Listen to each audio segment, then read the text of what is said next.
Handicapper Steve here, handicapping the racing from Kentucky Downs here on Thursday. It is the 7th of September 2023. Going to look at the ninth race from Kentucky Downs, but before I get on to that, remember to please follow me on Twitter at Horse Racing Kid 5 for more selections for race courses around the world, and I mean it around the world.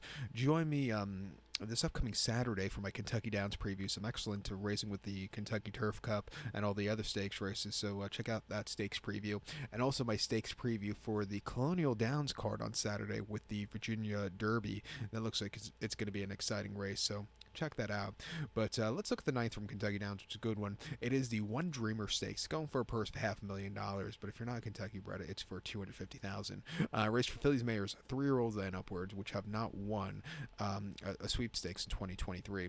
Field of 9 horses going 1 mile and 70 yards on the turf course. I'm going to go take the number 5 horse here, Viareggio, as a top selection, or Viareggio. There we go, something like that. I'm going to go 5-3-1-8 in the superfecta, 5-3-1-8 super, top selection of 5 horse, Viareggio. This 4-year-old filly by Caravaggio, or whatever. Caravaggio here. This 4-year filly by Caravaggio. Brendan Walsh trains. Ira Tees Jr. gets mount. Horse hasn't been seen since the Robert Dick Memorial at Delaware on a very soft boggy going. 1.3 in the 1st of July. The horse finished 6 by 2 lengths that day, and she, from a wide post rush, she stalked that day.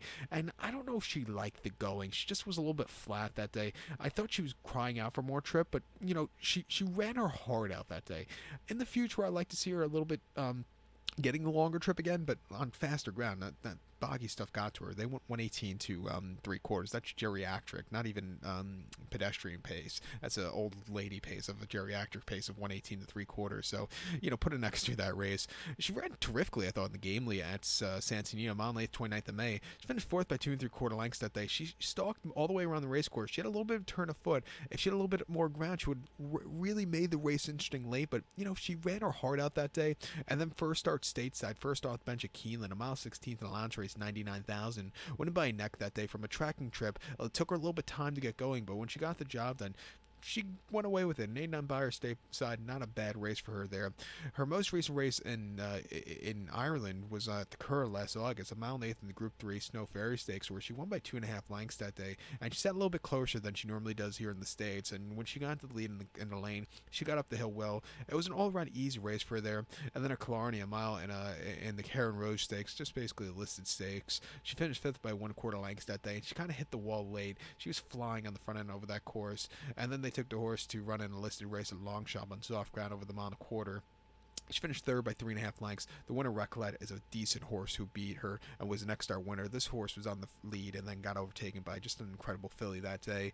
And then the height of fashion at Goodwood over the mile 3/8. Basically, that's an Oaks prep race.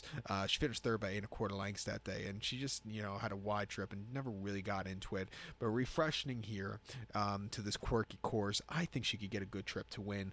I think the 3-horse Sinfletry for Tom Pletcher and Flavien Prat can win.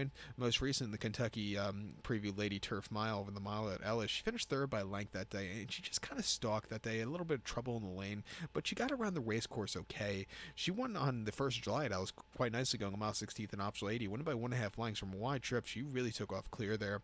And then they ran her in the Catan over the mile and a half. Wasn't getting the mile and a half trip. She finished 12th by 22.25 lengths. She completely crumbled late that day on that turf course. She won going a mile and a half before that because she had everything her own way on the front end. They walked the dog, and she won by a length going a mile and a half. And she basically had everything her own way there. And then she broke the maiden and going a mile 3/16 on the Tapeta at Goldstream quite easily. Again, walking the dog. She probably won't walk the dog today, but I think she'll get a good trip from the inside, even forwardly paced. She could win.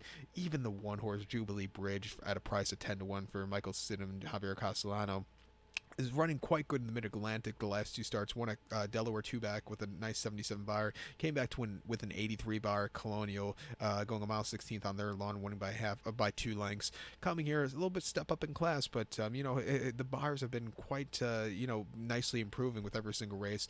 I'll use her as a bit of a price in this slate pick 4. But to recount my selection for the ninth from Kentucky Downs, it's the One Dreamer. Gonna take the 5-horse Viareggio as a top selection. Give kudos to the 3-horse Synfiltrate. I can't speak today, pardon me. Also, the one horse Jubilee Bridge. 5318 Super, 531 in your multi race. So good luck to all. Please follow me on Twitter at Horse Racing Kid 5. Good luck, everybody.